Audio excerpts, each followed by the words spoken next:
ಇಂದಿನ ತರಗತಿಯಲ್ಲಿ ಈ ಸಮಾಜ ವಿಜ್ಞಾನ ವಿಷಯದಲ್ಲಿರತಕ್ಕಂಥ ರಾಜ್ಯಶಾಸ್ತ್ರ ವಿಭಾಗದಲ್ಲಿ ಕೇಂದ್ರ ಸರ್ಕಾರದ ಬಗ್ಗೆ ಅಧ್ಯಯನವನ್ನ ಮಾಡಿದ್ರಿ. ಅದರಲ್ಲಿ ಕೇಂದ್ರ ಸರ್ಕಾರದಲ್ಲಿ ಶಾಸಕಾಂಗ, ಕಾರ್ಯಾಂಗ ಮತ್ತೆ ನ್ಯಾಯಾಂಗದ ಬಗ್ಗೆ ಅಧ್ಯಯನ ಮಾಡಿದ್ರಿ. ಮತ್ತೆ ಅದರಲ್ಲಿ ಶಾಸಕಾಂಗದಲ್ಲಿ ಮತ್ತೆ ಕೆಳಮನೆ ಮತ್ತು ಮೇಲ್ಮನೆ ಅದರ ಬಗ್ಗೆ ರಾಜ್ಯಸಭೆ ಮತ್ತು ಲೋಕಸಭೆ ಅದರ ಸದಸ್ಯರು ಆಗಲಿಕ್ಕೆ ಏನು ಅರ್ಹತೆಗಳು ಬೇಕು ಅದರ ಬಗ್ಗೆ ಅಧ್ಯಯನ ಮಾಡಿದ್ರಲ್ಲ. ಆಮೇಲೆ ಸಂಸತ್ತಿನ ಕಾರ್ಯಗಳ ಬಗ್ಗೆ ಅಧ್ಯಯನ ಮಾಡಿದ್ವಿ. ಇವತ್ತಿನ ತರಗತಿಯಲ್ಲಿ ಅದರ ಮುಂದುವರೆದ ಭಾಗ ಈ ಕಾರ್ಯಾಂಗ, ಕೇಂದ್ರ ಕಾರ್ಯಾಂಗದ ಬಗ್ಗೆ ಇವತ್ತು ತಿಳಿದುಕೊಳ್ಳೋಣ.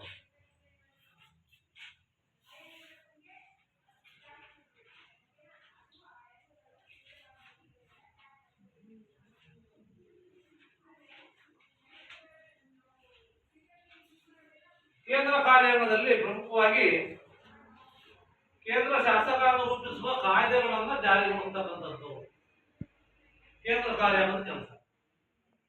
ಹಾಗಾಗಿ ಕೇಂದ್ರ ಸರ್ಕಾರದ ಕಾರ್ಯಕ್ರಮಗಳು ಮತ್ತು ನೀತಿಗಳನ್ನು ರೂಪಿಸ್ತಕ್ಕಂಥದ್ದು ಕೇಂದ್ರ ಕಾರ್ಯಾಂಗ. ರಾಷ್ಟ್ರಾಧ್ಯಕ್ಷರು, ಆಮೇಲೆ ಉಪರಾಷ್ಟ್ರಾಧ್ಯಕ್ಷರು, ಪ್ರಧಾನಮಂತ್ರಿ ನೇತೃತ್ವದ ಮಂತ್ರಿಮಂಡಲವನ್ನ ಒಳಗೊಂಡಿರುತ್ತೆ. ಗೊತ್ತಾಯ್ತಾ? ರಾಷ್ಟ್ರಾಧ್ಯಕ್ಷರು ಅದೊಂದು ರಾಷ್ಟ್ರಪತಿ, ಅದು ಉಪರಾಷ್ಟ್ರಪತಿ ಮತ್ತು ಪ್ರಧಾನಮಂತ್ರಿಯನ್ನು ಒಳಗೊಂಡಂತ ಮಂತ್ರಿಮಂಡಲ. ಹಾಗಾದ್ರೆ ಇಂದಿನ ನಮ್ಮ ರಾಷ್ಟ್ರಾಧ್ಯಕ್ಷರು ಯಾರು? ನಮ್ಮ ಭಾರತ ದೇಶದ ರಾಷ್ಟ್ರಾಧ್ಯಕ್ಷರು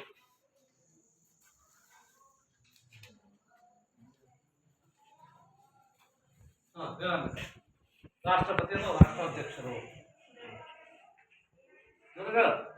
ದ್ರೌಪದಿ ಮುರ್ಮು ಅವ್ರನ್ನ ಏನ್ ಮಾಡೋದು?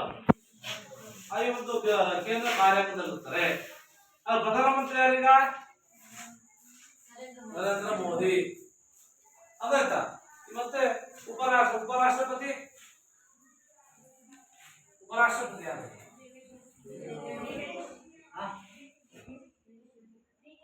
ಉಪರಾಷ್ಟ್ರಪತಿ ನಮ್ಮ ದೇಶದಲ್ಲಿ ಇರ್ತದ ಇಲ್ಲೆಲ್ಲ ವೆಂಕಟಯ್ಯ ಯಾರಿದ್ದು ಗೊತ್ತಾ? ಅವರೆಲ್ಲ ಬಂದು ಕೇಂದ್ರ ಒಂದು ಕಾರ್ಯಾಂಗದಲ್ಲಿ ಬರ್ತಕ್ಕಂಥ ಒಳಗೊಂಡಿರ್ತಾರೆ. ರಾಷ್ಟ್ರಾಧ್ಯಕ್ಷರು ಕಾರ್ಯಾಂಗದ ನಾಮಮಾತ್ರ ಅಂದ್ರೆ ರಾಷ್ಟ್ರಪತಿ ಹೆಸರಲ್ಲಿ ಮಾತ್ರ ಅಧಿಕಾರದಲ್ಲಿರ್ತಾರೆ. ಅದಾಯ್ತಾ? ಹೆಸರು ಮಾತ್ರ ಅಧಿಕಾರದಲ್ಲಿರ್ತಾರೆ. ಹಾಗಾಗಿ ಅದರ ಮುಖ್ಯಸ್ಥರು ಯಾರಪ್ಪ ಅಂತಂದ್ರೆ ಪ್ರಧಾನಮಂತ್ರಿಗಳು. ಯಾರು? ಕೇಂದ್ರ ಕಾರ್ಯಾಂಗದ ಮುಖ್ಯಸ್ಥರು ಯಾರು? ಪ್ರಧಾನಮಂತ್ರಿ.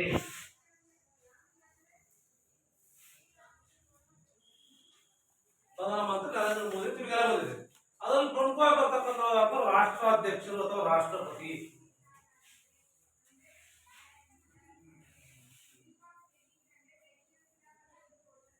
ರಾಷ್ಟ್ರಾಧ್ಯಕ್ಷ ಅಥವಾ ರಾಷ್ಟ್ರಪತಿ ಯಾರಂದೆ? ದ್ರೌಪದಿ ಮುರ್ಮು. ಈ ನಮ್ಮ ಭಾರತ ಸಂವಿಧಾನದ 52ನೇ ತಿದ್ದುಪಡಿ, 52ನೇ ವಿಧಿ, 52ನೇ ವಿಧಿ ಏನನ್ನಪ್ಪ ಅಂದ್ರೆ ರಾಷ್ಟ್ರಪತಿ ಸ್ಥಾನಕ್ಕೆ ಅವಕಾಶವನ್ನು ಕಲ್ಪಿಸಿಕೊಟ್ಟಿದೆ. ಹೌದಾಯ್ತಾ? ಭಾರತದ ರಾಷ್ಟ್ರಾಧ್ಯಕ್ಷರು ಸಂವಿಧಾನದ ಮುಖ್ಯಸ್ಥರು. ಸಂವಿಧಾನದ ಮುಖ್ಯಸ್ಥರು ಯಾರು? ಹಾಗಾಗಿ ಅವರು ರಾಷ್ಟ್ರದ ಪ್ರಥಮ ಪ್ರಜೆ. ರಾಷ್ಟ್ರದ ಮುಖ್ಯಸ್ಥರು, ಕೇಂದ್ರ ಕಾರ್ಯಾಂಗದ ಮುಖ್ಯಸ್ಥರು, 3 ಸೇನಾಪಡೆಗಳ ಮಹಾದಂಡ ನಾಯಕರು. 3 ಸೇನಾಪಡೆಗಳು ಯಾವುದು? ವಾಯುಸೇನೆ, ನೌಕಾಸೇನೆಯ ಮುಖ್ಯಸ್ಥರನ್ನ ನೇಮಕ ಮಾಡತಕ್ಕಂಥವ್ರು ಯಾರು? ರಾಷ್ಟ್ರಪತಿ. ರಾಷ್ಟ್ರದ ಸಮಸ್ತ ಅಧಿಕಾರವೆಲ್ಲರೂ ಇವರಿಗೆ ಸೇರಿದ್ದು, ಇಡೀ ರಾಷ್ಟ್ರದ್ದು. ಹಾಗಾಗಿ ಸರ್ವೋಚ್ಚ ಸ್ಥಾನವನ್ನ ಹೊಂದಿದ್ದು ಇಂತಹ ಸ್ಥಾನವನ್ನು ಅಲಂಕರಿಸುವವರು ಭಾರತದ ಪ್ರಜೆಗಳು. ಅಲ್ಲಾಯ್ತಾ? ಹಾಗಾಗಿ ರಾಷ್ಟ್ರಪತಿಯವರನ್ನ ಚುನಾವಣಾ ವಿಧಾನ ಹೆಂಗ್ ಅವ್ರನ್ನ ಆಯ್ಕೆ ಮಾಡ್ತಾರೆ? ನಾನು ಹೇಳ್ತೀನಿ, ಲೋಕಸಭೆ ಮತ್ತು ರಾಜ್ಯಸಭೆ ಸದಸ್ಯರನ್ನ ಯಾರು ಆಯ್ಕೆ ಮಾಡ್ತಾರೆ ಅಂತ ಹೇಳಿದ್ದೆ? ಜನರು, ಪ್ರಜೆಗಳು. ರಾಜ್ಯಸಭಾ ಸದಸ್ಯರನ್ನ ಲೋಕಸಭೆ ಸದಸ್ಯರು ವಿಧಾನಸಭೆ ಸದಸ್ಯರುಗಳೆಲ್ಲ ಆಯ್ಕೆ ಮಾಡ್ತಾರೆ ಅಂತ ಹೇಳಿದ್ರಲ್ವಾ, ಹಂಗಾಗಿ ಇವ್ರನ್ನ ರಾಷ್ಟ್ರಪತಿಯವರನ್ನು ಯಾರು ಆಯ್ಕೆ ಮಾಡ್ತಾರೆ? ಜನರು ಆಯ್ಕೆ ಮಾಡ್ತಾರ? ಇಲ್ಲ ಅಂತ. ಅವರ ಚುನಾವಣೆ ವಿಧಾನ ಯಾವ ರೀತಿ ಇರುತ್ತೆ?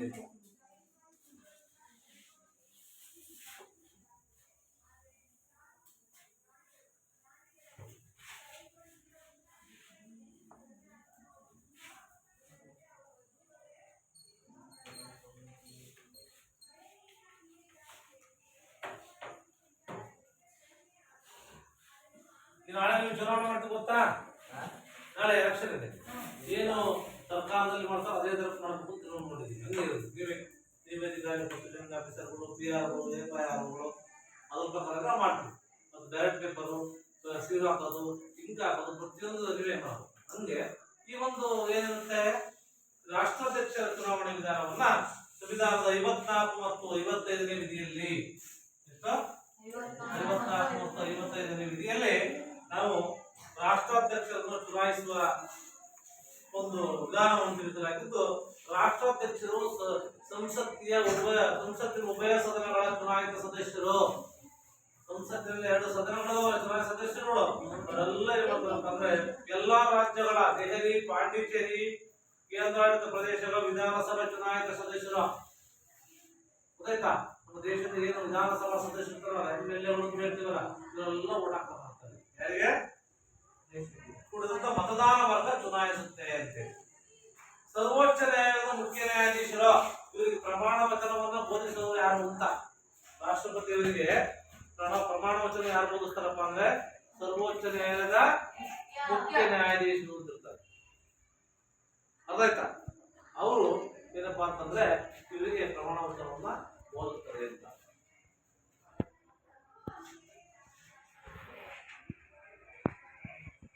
ಇವರ ಅಧಿಕಾರ 5 ವರ್ಷ. ಅಧಿಕಾರ ಎಷ್ಟು ವರ್ಷ? 5 ವರ್ಷ.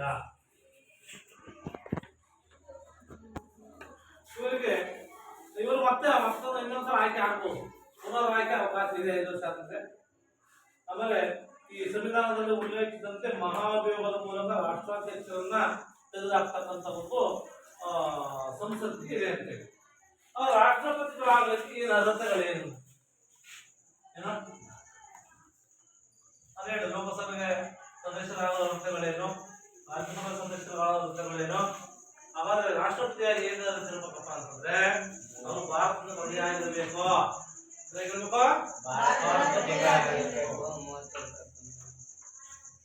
35 ವರ್ಷ ವಯಸ್ಸಾಗಿರ್ಬೇಕು.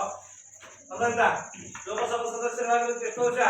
25 ವರ್ಷ. 25 ವರ್ಷ. ರಾಜ್ಯಸಭಾ ಸದಸ್ಯರಾಗಲಿಕ್ಕೆ 30 ವರ್ಷ. ಆಮೇಲೆ ರಾಷ್ಟ್ರಪತಿ ಆಗಲಿಕ್ಕೆ 35 ವರ್ಷ ವಯಸ್ಸಾಗಿರ್ಬೇಕು. ಆಮೇಲೆ ಲೋಕಸಭೆ ಸದಸ್ಯರಾಗಲು ಇರಬೇಕಾದಂತ ಅರ್ಹತೆ ಹೊಂದಿರಬೇಕು. ದಿವಾಳಿ ಆಗಿರಬಾರ್ದು, ಹುಚ್ಚ ಆಗಿರಬಾರ್ದು, ಮಾನಸಿಕ ಆಗಿರಬಾರ್ದು. ಆಮೇಲೆ ಯಾವುದೇ ಒಂದು ಲಾಭದಾಯಕ ಹುದ್ದೆಯಲ್ಲಿ ಇರಬಾರ್ದು. ಕೇಸ್ ಆಗಿರ್ಬೇಕು. ಹಂಗಲ್ಲ ಇರಬೇಕು, ಅರ್ಹತೆಗಳಿರಬೇಕು. ಮತ್ತೆ ಯಾವುದೇ ಲಾಭದಾಯಕ ಹುದ್ದೆಯಲ್ಲಿ ಇರಬಾರ್ದು.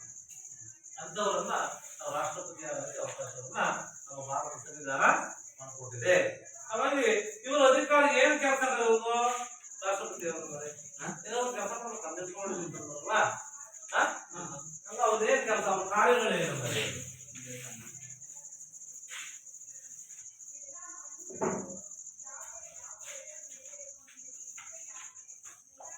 ರಾಷ್ಟ್ರಪತಿಯವರು ಒಂದು ಕಾರ್ಯಾಂಗೀಯ ಮತ್ತು ಅಧಿಕಾರ ಕಾರ್ಯಗಳು. ಯಾವುದು? ಕಾರ್ಯಾಂಗೀಯ ಅಧಿಕಾರ ಕಾರ್ಯ.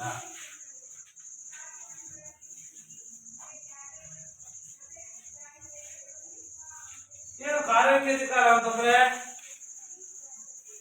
ರಾಷ್ಟ್ರದ ಎಲ್ಲ ಆಡಳಿತವು ರಾಷ್ಟ್ರಾಧ್ಯಕ್ಷರ ಹೆಸರಿನಲ್ಲಿ ನಡೆಯುತ್ತೆ. ಪ್ರಧಾನಮಂತ್ರಿಯವರನ್ನ ರಾಷ್ಟ್ರಾಧ್ಯಕ್ಷರು ನೇಮಿಸ್ತಾರೆ. ನಂತರ ಪ್ರಧಾನಿಯ ಸಲಹೆ ಮೇರೆಗೆ ಇತರ ಮಂತ್ರಿಗಳನ್ನು ನೇಮಕ ಮಾಡ್ತಾರೆ. ಸಲಹೆ ಮೇರೆಗೆ ಇತರ ಏನ್ ಮಾಡ್ತಾರೆ? ಪ್ರಮಾಣ ವಚನ ಪುಸ್ತಕ ನೋಡಿಲ್ಲ.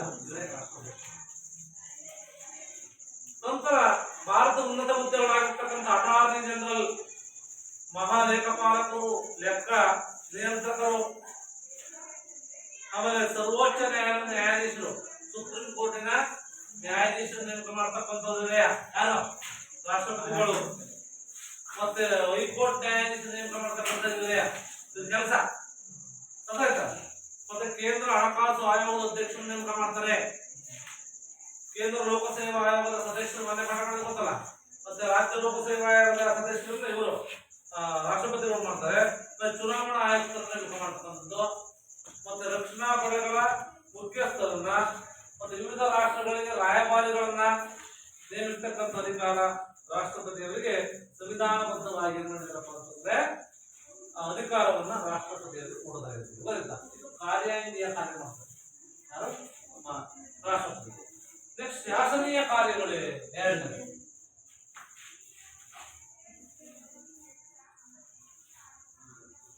ಶಾಸನೀಯ ಅಧಿಕಾರ ಏನಂದರೆ ರಾಷ್ಟ್ರಾಧ್ಯಕ್ಷರು ಸಂಸತ್ತಿನ ಅಧಿವೇಶನವನ್ನ ಕರೆತಕ್ಕಂತ ಮುಂದೂಡುವ, ಆಮೇಲೆ ಆ ಒಂದು ಸದನಗಳನ್ನು ಉದ್ದೇಶಿಸಿ ಅಥವಾ ಜಂಟಿ ಸದನವನ್ನು ಉದ್ದೇಶಿಸಿ ಭಾಷಣ ಮಾಡತಕ್ಕಂತ ಅಧಿಕಾರ ಯಾರಿಗಿದ್ದಪ್ಪ ಅಂತಂದ್ರೆ ರಾಷ್ಟ್ರಪತಿಯವರಿಗೆ.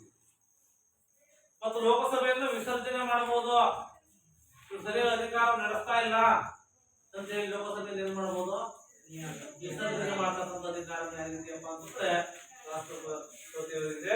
ಸಂಸತ್ತಿನ ಉಭಯ ಸದನಗಳಿಂದ ಅಂಗೀಕರಿಸಲ್ಪಟ್ಟಂತ ಕೆಲವು ಮಸೂದೆಗಳಿರ್ತವೆ, ಅದಕ್ಕೆ ಏನ್ ಮಾಡ್ತಾರೆ? ಸಹಿ ಮಾಡ್ತಕ್ಕಂಥ ಅಥವಾ ತಿರಸ್ಕರಿಸತಕ್ಕಂಥ ಅಧಿಕಾರವನ್ನ ಇತ್ತು. ನಂತರ 2020ಕ್ಕಿಂತ ಮುಂಚಿತವಾಗಿ ಲೋಕಸಭೆಗೆ ಇಬ್ಬರು ಆಂಗ್ಲೋ ಇಂಡಿಯನ್ನರನ್ನು ನೇಮಕ ಮಾಡ್ತಾ ಇದ್ರು. ಇಲ್ಲಿಗೆ 543+2 ಇವರು ಆಂಗ್ಲೋ ಇಂಡಿಯನ್ನರು ಅಂತಂದ್ರೆ ಗಂಡ ಯುರೋಪಿಯನ್ನರಾಗಿ ಭಾರತದ ಹೆಣ್ಣು ಭಾರತೀಯರು, ಗಂಡ ಯುರೋಪಿಯನ್ನರು. ಹಂಗಾಗಿ ಅವರಿಗೆ ಮದುವೆ ಆಗಿರ್ತಾರಲ್ಲ ಅಂತವ್ರನ್ನ ಆಂಗ್ಲೋ ಇಂಡಿಯನ್ ಇಬ್ಬರು ನೇಮಕ ಮಾಡ್ತಿದ್ರು. ಇಲ್ಲಿಗೆ ಲೋಕಸಭೆ 2020ಕ್ಕಿಂತ ಮೊದಲಂತೆ. ಆದ್ರೆ ಈ ಜಾರಿಗೆ ಬಂದಂತ ಪ್ರಕಾರ 104ನೇ ಸಂವಿಧಾನ ತಿದ್ದುಪಡಿ ಮಾಡೋದು. ಎಷ್ಟು?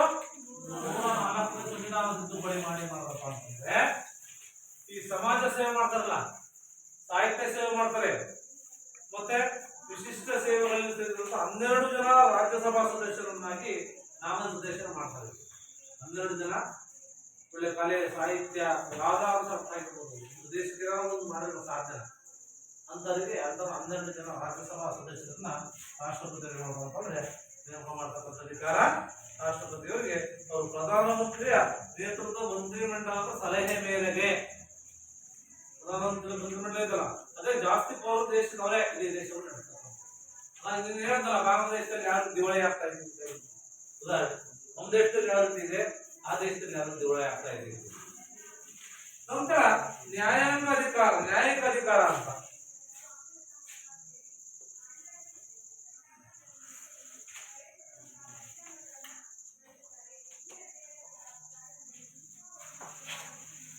ಇಲ್ಲಿ ಸರ್ವೋಚ್ಚ ನ್ಯಾಯಾಲಯ, ಉಚ್ಚ ನ್ಯಾಯಾಲಯ, ಸೇವಾ ನ್ಯಾಯಾಲಯಗಳಿಗೆ ಅಪರಾಧಿಗಳಿಗೆ ನೀಡಿದ ಶಿಕ್ಷೆಯನ್ನ ಕಡಿಮೆ ಮಾಡಬಹುದು.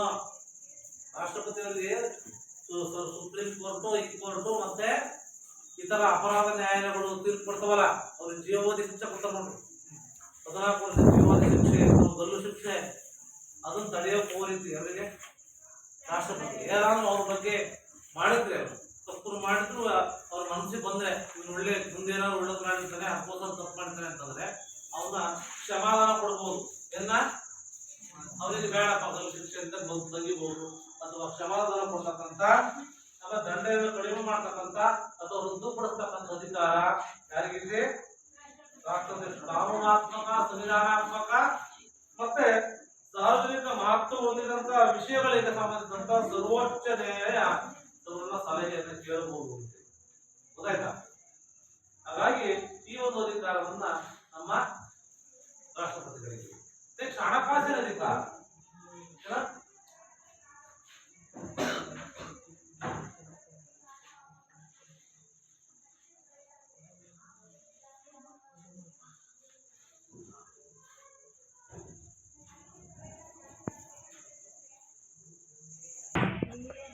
ಪೂರ್ವಾನುಮತಿ ಇಲ್ಲದೆ ಹಣಕಾಸಿನ ಮಸೂದೆಯನ್ನು ಲೋಕಸಭೆಯಲ್ಲಿ ಮಂಡಿಸುವಂತಿಲ್ಲ.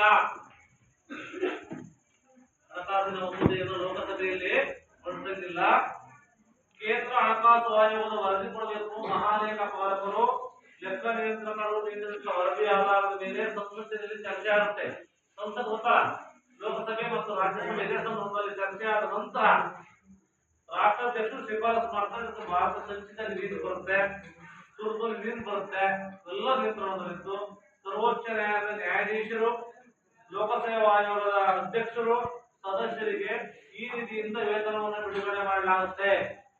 ಸರ್ವೋಚ್ಚ ನ್ಯಾಯಾಲಯದ ನ್ಯಾಯಾಧೀಶರು ಗೊತ್ತಲ್ಲ, ಅವರಿಗೆ ಕೇಂದ್ರ ಲೋಕಸೇವಾದ ಅಧ್ಯಕ್ಷರಿಗೆ ಇಲ್ಲಿಂದ ಸಂಚಿತ ನಿಧಿ ಬೇಡಲ್ಲ, ಅಲ್ಲಿಂದ ಆ ವೇತನವನ್ನು ಬಿಡುಗಡೆ ಮಾಡ್ತಾರೆ. ಅದಕ್ಕೆ ಈ ಒಂದು ಹಣಕಾಸು ಕಾಯ್ದೆ ಯಾಕಬೇಕು ಅಂತಂದ್ರೆ ಅವ್ರ ಒಪ್ಪಿಗೆ ಬೇಕು.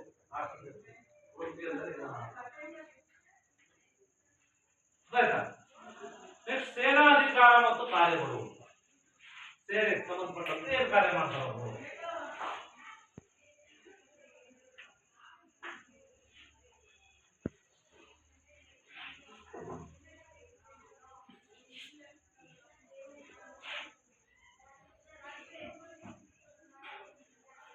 ಸೇನಾಧಿಕಾರಕ್ಕೆ ಸಂಬಂಧಪಟ್ಟಂತೆ ರಾಷ್ಟ್ರಾಧ್ಯಕ್ಷರು ಸಮಸ್ತ ಸೇನಾ ಪಡೆಗಳ ಮಹಾದಂಡ ನಾಯಕರು ಅಂತ ಹೇಳಿದ್ರಲ್ಲ, ಯಾವುದು 3 ಸೇನಾ ಪಡೆಗಳ ಮಹಾದಂಡ ನಾಯಕರನ್ನು ನೇಮಕ ಮಾಡ್ತಾರೆ. ಯಾವುದು ಅಂತ ಹೇಳ ಮೊದಲ ಯಾರು ನೇಮಕ ಮಾಡ್ತಾರೆ? 3 ಸೇನಾ ಪಡೆಗಳು ಯಾವುದು? ವಾಯುಸೇನೆ, ಭೂಸೇನೆ ಮತ್ತೆ ಲೋಕಸೇನೆಯ ಮುಖ್ಯಸ್ಥರನ್ನ ನೇಮಕ ಮಾಡತಕ್ಕಂತ ಕೇಂದ್ರ ಮಂತ್ರಿ ಮಂಡಲದ ಸಲಹೆ ಮೇರೆಗೆ. ಕೇಂದ್ರ ಮಂತ್ರಿ ಮಂಡಲ ಅಂದ್ರೆ ಯಾವುದು? ಕೇಂದ್ರ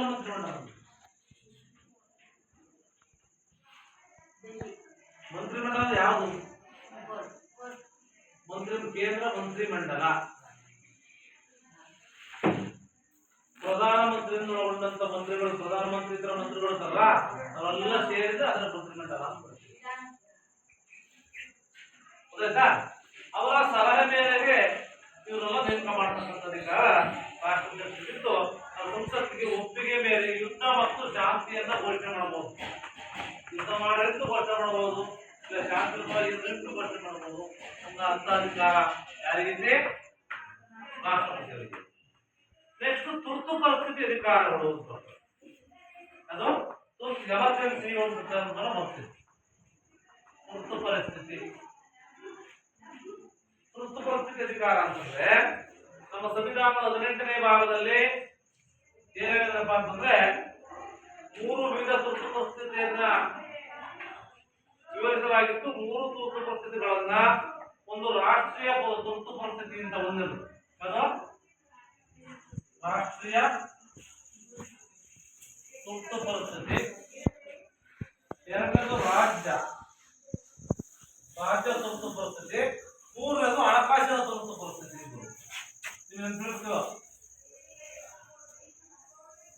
ಯಾವುದು? ರಾಷ್ಟ್ರೀಯ ತುರ್ತು ಪರಿಸ್ಥಿತಿ. ಆಮೇಲೆ ಇಲ್ಲಿ 352, 356, 360, 352, 356, 363 ವಿಧಿಗಳು, ಸಂವಿಧಾನದ ವಿಧಿಗಳನ್ನ ಏನಪ್ಪಾ ಅಂತಂದ್ರೆ ಪರಿಸ್ಥಿತಿಯನ್ನ ಘೋಷಣೆ ಮಾಡತಕ್ಕಂಥ ಅಧಿಕಾರ ಯಾರಿಗಿದೆ? ನಮ್ಮ ರಾಷ್ಟ್ರಾಧ್ಯಕ್ಷರಿಗಿದೆ. ನೆಕ್ಸ್ಟ್ ವಿವೇಚನಾಧಿಕಾರಗಳು ಅಂತ ಬರ್ತದೆ. ಅವರು ವಿವೇಚನೆ ಕುರಿತಂತ ಕೆಲವು ಅಧಿಕಾರಗಳು ಹೌದು. ಅದೇ ಯಾವುದಂದ್ರೆ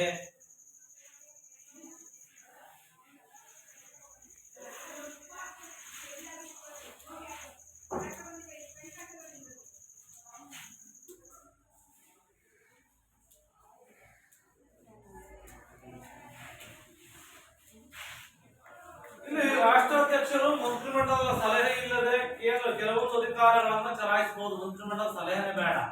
ಅರ್ಥಾಯ್ತಾ? ಪ್ರಧಾನಮಂತ್ರಿ ಬೇಡ, ಅವ್ರ ಮಂತ್ರಿಮಂಡಲ ಬೇಡ. ವಿವೇಚನಾಧಿಕಾರಗಳು ಅಂತ ಕರಿತೀವಿ. ಅಂತ ಅಧಿಕಾರಗಳು ಅಂತಂದ್ರೆ ಸಾರ್ವತ್ರಿಕ ಚುನಾವಣೆಯಲ್ಲಿ ಲೋಕಸಭೆಯಲ್ಲಿ ಯಾವುದೇ ಪಕ್ಷ ಸ್ಪಷ್ಟ ಬಹುಮತ ಪಡೆಯದಿದ್ದಾಗ ಯಾವುದೇ ಪಕ್ಷದ ನಾಯಕರನ್ನ ಸರ್ಕಾರ ರಚಿಸುವಂತೆ ಆಮಂತ್ರಿಸತಕ್ಕಂಥ ಅಧಿಕಾರ. ಲೋಕಸಭೆಯಲ್ಲಿ ಬಹುಮತ ಗೊತ್ತಲ್ಲ, ಎಷ್ಟು ಬೇಕಾ? 595 ಅಂತಂದ್ರೆ ಲೋಕಸಭಾ ಸದಸ್ಯರು ಅರ್ಧ, ಅದಕ್ಕಿಂತ ಒಂದು ಜಾಸ್ತಿ ಇರಬೇಕು. ಅಷ್ಟು ಬಹುಮತ ಬರಲಿಲ್ಲ ಅಂದ್ರೆ 200 ಎಷ್ಟು ಬರ್ತದೆ ನೋಡಿ, 32 ಅದು ಬರ್ಬೇಕು. ಅಷ್ಟು ಬರಲಿಲ್ಲ ಅಂದ್ರೆ ಯಾರು ಬಹುಮತ ಪಡೆದಿಲ್ಲ ಅಂತ ಟೈಮಲ್ಲಿ ಯಾರು ಬಹುಮತ ಪಡೆದಿರ್ತಾರೆ ಅವರಿಗೆ ಸರ್ಕಾರ ರಚಿಸುವ ಅವರ ವಿವೇಚನೆಯನ್ನು ಬಿಟ್ಟಿದ್ದಾರೆ ಯಾರಿಗೆ ರಾಷ್ಟ್ರಪತಿ. ನಂತರ ಸಂಸತ್ತು ಅಂಗೀಕರಿಸಿದ ಮಸೂದೆಯನ್ನ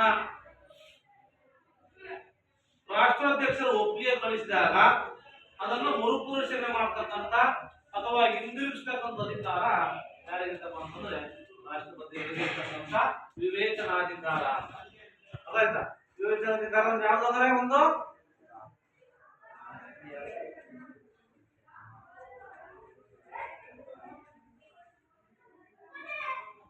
ಅಧಿಕಾರಗಳನ್ನ ಯಾವ ಅಧಿಕಾರಗಳು ರಾಷ್ಟ್ರಪತಿ ಅಧಿಕಾರಗಳು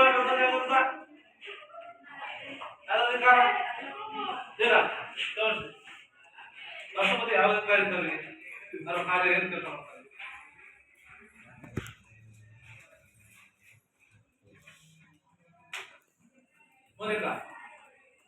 ಅಧಿಕಾರಗಳೇನು?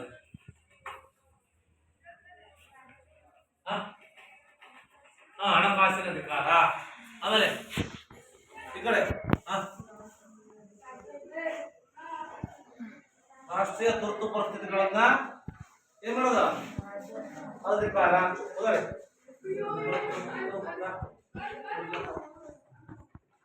ಮತ್ತೆ ಸೇನಾಧಿಕಾರ, ಅಧಿಕಾರ ಮತ್ತು ಕಾರ್ಯಾಂಗ ಅಧಿಕಾರವನ್ನ ಈ ಒಂದು ರಾಷ್ಟ್ರಪತಿಗಳು ನಿರ್ವಹಿಸ್ತಾರೆ. ನಂತರ ಬರ್ತಕ್ಕಂಥವ್ರು ಮಾತ್ರ ಪ್ರಧಾನಮಂತ್ರಿ. ಪ್ರಧಾನಮಂತ್ರಿ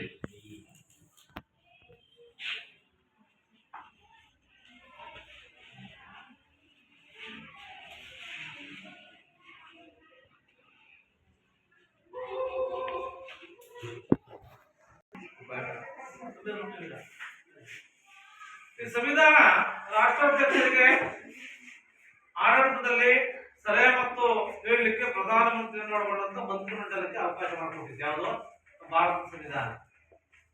ಈ ಭಾರತ ರಾಜಕೀಯ ವ್ಯವಸ್ಥೆಯ ಕೇಂದ್ರ ಬಿಂದುವಾಗಿರ್ತಕ್ಕಂಥ ಪ್ರಧಾನಮಂತ್ರಿಗಳು ರಾಷ್ಟ್ರದ ಸಮಗ್ರ ಆಡಳಿತವನ್ನು ನಿರ್ವಹಿಸ್ತಾರೆ. ರಾಷ್ಟ್ರಾಧ್ಯಕ್ಷರು ರಾಷ್ಟ್ರದ ಮುಖ್ಯಸ್ಥರಾದ್ರೆ ಪ್ರಧಾನಮಂತ್ರಿ ಸರ್ಕಾರದ ಮುಖ್ಯಸ್ಥರು. ಪ್ರಧಾನಮಂತ್ರಿ ಸರ್ಕಾರ ರಾಷ್ಟ್ರಪತಿ ಇವರು ಯಾರು? ಇದು ಸರ್ಕಾರದ ಮುಖ್ಯಸ್ಥರಾಗಿದ್ದು ಲೋಕಸಭೆ ವಿಶ್ವಾಸವಿರುವವರೆಗೂ ಲೋಕಸಭೆಯಲ್ಲಿ ವಿಶ್ವಾಸವಿರುವವರೆಗೂ ಏನಪ್ಪಾ ಅಂತಂದ್ರೆ ಇವರು ಅಧಿಕಾರದಲ್ಲಿ ಮುಂದುವರಿತಾರೆ ಅಂತ ಯಾರು? ಪ್ರಧಾನಮಂತ್ರಿಗಳು. ಹಾಗಾದ್ರೆ ಪ್ರಧಾನಮಂತ್ರಿಯವರು ಏನ್ ಕೆಲಸ ಕಾರ್ಯ ಏನೆಂದರೆ ಅವರ ಅಧಿಕಾರ ಮತ್ತು ಕಾರ್ಯಗಳು.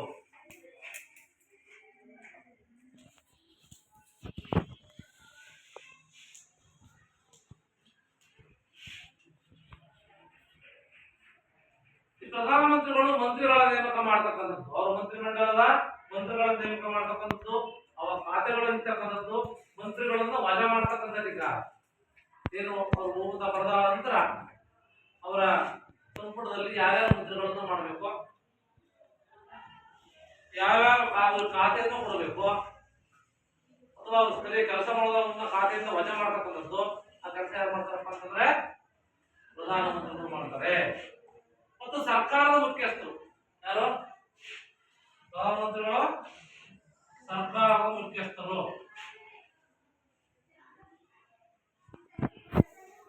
ಏನಪ್ಪ ಅಂತಂದ್ರೆ ಸರ್ಕಾರದ ಎಲ್ಲಾ ಆಗುವಗಳ ಜವಾಬ್ದಾರಿ ಯಾರ್ದು? ಪ್ರಧಾನಮಂತ್ರಿಯವರಾಗಿದ್ದು ವಿವಿಧ ಖಾತೆಗಳ ನಡುವೆ ಸಮನ್ವಯವನ್ನು ಸಾಧಿಸತಕ್ಕಂಥದ್ದು,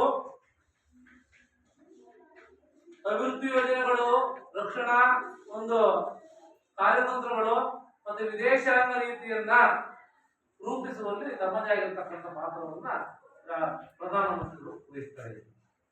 ನೆಕ್ಸ್ಟ್ ಸಚಿವ ಸಂಪುಟದ ನಾಯಕ.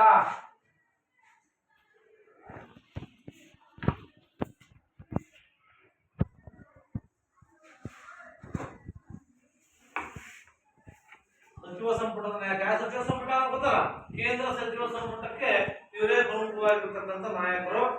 ರಾಷ್ಟ್ರೀಯ ಅಂತಾರಾಷ್ಟ್ರೀಯ ಮಹತ್ವದ ವಿಷಯಗಳನ್ನ ಕುರಿತು ಕೆಲವು ವಿಷಯಗಳನ್ನ ಚರ್ಚೆ ಮಾಡ್ತಕ್ಕಂಥ ಒಂದು ಅಧಿಕಾರ. ರಾಷ್ಟ್ರಾಧ್ಯಕ್ಷರು ಮತ್ತು ಮಂತ್ರಿಮಂಡಲದ ನಡುವೆ ಸಂಪರ್ಕ ಸೇತುವಿದ್ದಂತೆ ಅಲ್ಲ ಪ್ರಧಾನಮಂತ್ರಿಗಳು.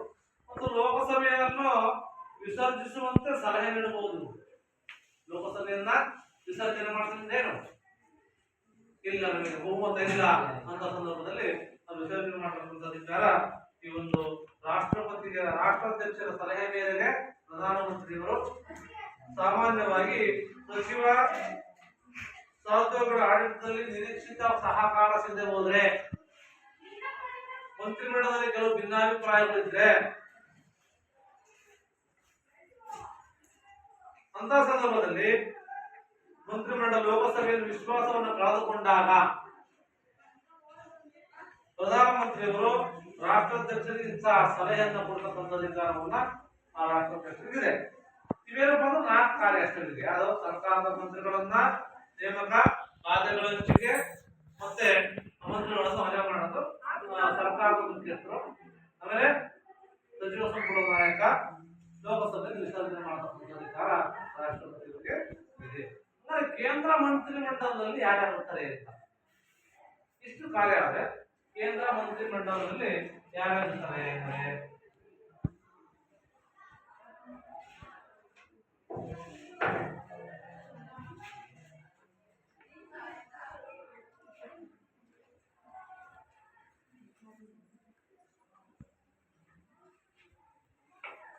ನಮ್ಮ ಸಂವಿಧಾನದ 74ನೇ ವಿಧಿ 74ನೇ ವಿಧಿ ಏನಾಗುತ್ತಪ್ಪ ಅಂತಂದ್ರೆ, ರಾಷ್ಟ್ರಾಧ್ಯಕ್ಷರಿಗೆ ನೆರವು ಮತ್ತು ಸಲಹೆಯನ್ನ ನೀಡಲಿಕ್ಕೆ ಪ್ರಧಾನಮಂತ್ರಿಯನ್ನ ನೇತೃತ್ವದ ಮಂತ್ರಿಮಂಡಲ ಇರಬೇಕು ಅಂತ ತಿಳಿಸುತ್ತೆ 74ನೇ ವಿಧಿ. ಈ ಪ್ರಧಾನಮಂತ್ರಿ ನೇತೃತ್ವದ ಕೇಂದ್ರ ಮಂತ್ರಿಮಂಡಲ ನೈತ್ಯ ಕಾರ್ಯಾಂಗವಾಗಿದ್ದು ರಾಷ್ಟ್ರದ ಸಮಸ್ತ ಆಡಳಿತವನ್ನು ನಿರ್ವಹಿಸುತ್ತೆ. ಅದರಲ್ಲಿ ಮಂತ್ರಿಮಂಡಲ ಸಾರ್ವಜನಿಕ ನೀತಿ ಇರಬಹುದು, ಯೋಜನೆಗಳನ್ನು ರೂಪಿಸಿ ಅದನ್ನ ಅನುಷ್ಠಾನಕ್ಕೆ ತರತಕ್ಕಂಥದ್ದು. ಕೇಂದ್ರ ಮಂತ್ರಿಮಂಡಲ 3 ವಿಧವಾಗಿ ವರ್ಗೀಕರಿಸ್ತೀವಿ. ಕೇಂದ್ರ ಮಂತ್ರಿಮಂಡಲವನ್ನ 3 ವಿಧವಾಗಿ ವರ್ಗೀಕರಿಸ್ತೀವಿ. ಅದರಲ್ಲಿ ಸಂಪುಟ ದರ್ಜೆ ಸಚಿವರು, ಸಂಪುಟ ದರ್ಜೆ ಸಚಿವರು ಒಂದನೇದು. ಎರಡನೇದು ರಾಜ್ಯ ಸಚಿವರು.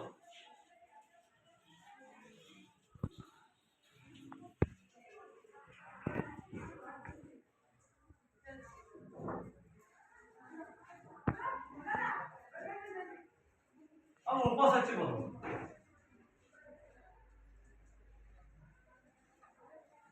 ಸಂಪುಟ ದರ್ಜೆ, ಆಮೇಲೆ ರಾಜ್ಯದ